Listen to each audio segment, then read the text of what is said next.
Good afternoon, everybody. Thank you for being here today. I appreciate it. My name is Kristi Noem. I'm the United States Secretary of Homeland Security. And today we're here in Minneapolis and St. Paul visiting with folks and community members and our law enforcement officers about the worst of the worst. This office here has done incredible work to make sure that we are getting criminals, terrorists, foreign terrorist organizations, gang members off of our streets and protecting the members of this community. I have behind me 4 of the individuals that work here in the state and in this region to make sure that we're getting dangerous people away from the citizens in this community in this state, and I want to introduce them for you. We have Sam. Sam Westbay is with HSI. He is the acting special agent that's in charge of this office, and he'll make a few opening remarks here in a little bit as well. We also have David Easterwood. David is with ERO. He is the acting field office director, and I'll ask him to give you a quick update on some of the work and operations that they've been doing as well. We have Tanya Price, who's HSI, an assistant special agent in charge that is stationed here and is doing good work for the citizens of Minnesota, and also Toria Rich. She's the ERO deputy field office director that has been here for several years now working to help protect community members. Listen, the work that these individuals have done has been incredible. Under the Trump administration, our president has been focused on protecting American citizens, on making America safe again. And these individuals get up every single day and support their law enforcement officers that are out on the street upholding the law. Now remember, in this country, with this president in the White House, we don't pick winners and losers. We don't decide which law gets enforced and which one doesn't. There are laws, they are on the books, they were put in place, voted on, and instituted, and therefore we enforce them all. If members of Congress, senators, governors don't like the law, then they should go through the work of changing them and telegraphing and communicating to their members that live in their communities why it needs to be changed. So today, these officers have done incredible work to make sure they're protecting our next generation of Americans. Just since January, they have removed over 4,300 individuals off of our streets who have been arrested and were committing crimes and here illegally in this country. 3,316 had criminal histories, which means they were out there perpetuating violence against citizens here, and now they're no longer doing that because of the work of these law enforcement officers. Of those individuals, 98 of them were gang members, members of foreign terrorist organizations as designated by the Trump administration. Also, 11 of those individuals were known or suspected terrorists, people who will not be able to commit those atrocities here in the United States because we were out on the streets arresting them and removing them and bringing them to justice. 2 of the individuals that have been arrested just since January were foreign fugitives, which means other countries were wanting them for violent crimes and looking for them, and they were able to locate them and send them home to their countries to face justice as well. Our officers are in the streets every single day doing difficult work to make sure that our laws are upheld and that families are protected. Since January, 515,000 have been arrested and deported across this country and removed for breaking our laws. 70% of those individuals had pending or criminal charges against them. I'll talk about a few of the worst that have been removed from this area, but I want you to know that the individuals that have been arrested and removed have had crimes and charges against them such as murder, assaults, homicides, robberies, carjackings, and shootings. And all of those numbers in this community in Minneapolis and St. Paul, those numbers have only gone up since 2019. Under the leadership of Mayor Frey, under the leadership of Governor Walz, more violent crimes are being perpetuated in these communities because of their refusal to defend American citizens. Regardless, our federal officers, our ICE officers, ERO, HSI, in partnership with our Department of Justice agencies and other individuals throughout the federal government, we will continue to do the work to make sure that these criminals are removed from our communities. I want you to look at these posters that we have up here at the front of the room.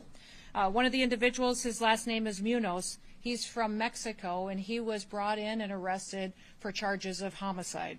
Another one is Hernandez Rivieras from El Salvador. The charges against him are human slavery and trafficking of individuals in this country. Garcia's in front of us as well. His last name is Garcia Oliver from Mexico. He's been wanted and charged with sexual assault. And then another individual in front of us on these posters in front of us is Gonzalez Rivas. He's from El Salvador and is wanted for assault. These individuals have been arrested because of these individual law enforcement officers in our community and will be brought to justice and deported from our country, never to return. We also had operation that has been working in this area specific to visa fraud. Visa fraud has been very rampant in these cities, and the USCIS agency has worked on Operation Twin Shield, which is a first-of-its-kind visa fraud operation that has gone out and investigated those who maybe came into this country under wrong paperwork or overstayed and refused to leave, and they utilized fraud to do so. It has been incredible the work that these officers have done in conjunction with the United States Citizenship and Immigration Services to make sure that those individuals no longer get to break our laws and aren't held to consequences of it. The violence against our law enforcement officers has gone up 1,000% in recent days, which means because of the rhetoric of politicians in Washington, D.C., but also here locally, our law enforcement officers have been demonized. And because of that, the consequences of the violence that they've had to face has been overwhelming for them at times. I'm here today to ask all of the people in Minnesota, all of the people in the Midwest and throughout our country to support your law enforcement officers, to support them and help protect them as they go out and do their jobs. Each and every single one of them took an oath. They took an oath to support and to defend this country, to defend their communities and protect people, and that's what they're doing every day when they go out and they enforce the law. They make sure that people who perpetuate violence on individuals are brought to justice, and that those who break our laws face the consequences of that and are removed from our country. We've seen attacks across our country on law enforcement, but also on their facilities. We last night had an unprecedented attack on a Coast Guard facility in California by San Francisco. We've seen individuals going after patriots who step up to defend not just our streets, but also defend us internationally and defend us on a national security standpoint each and every day. We need to change our ways in this country. We need to start telling the stories of the victims that will be protected, the people that will be protected, the families that will be able to let their kids walk to school safely now because that terrorist or that sexual predator is off the streets.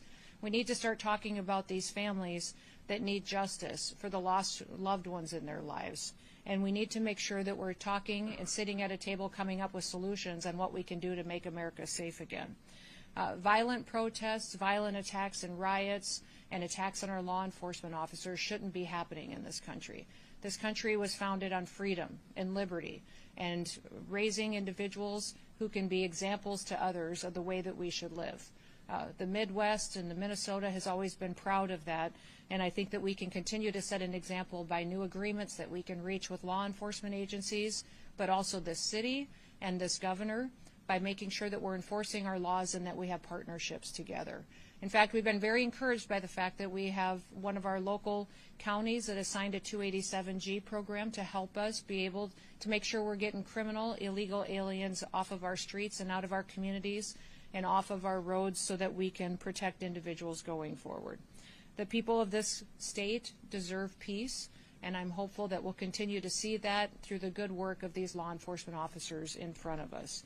If you get the chance today, thank someone who defends our laws. Our laws matter, and if we don't like them, we change them, but in the meantime, we're going to continue to work to make America safe again. With that, I want to turn it over to Sam, who's going to talk a little bit about some of the work that this office in particular has done, and I'll let him do that, and then we'll go to David as well. Thank you, Sam. Good afternoon. Thank you, Secretary Noem, for joining us today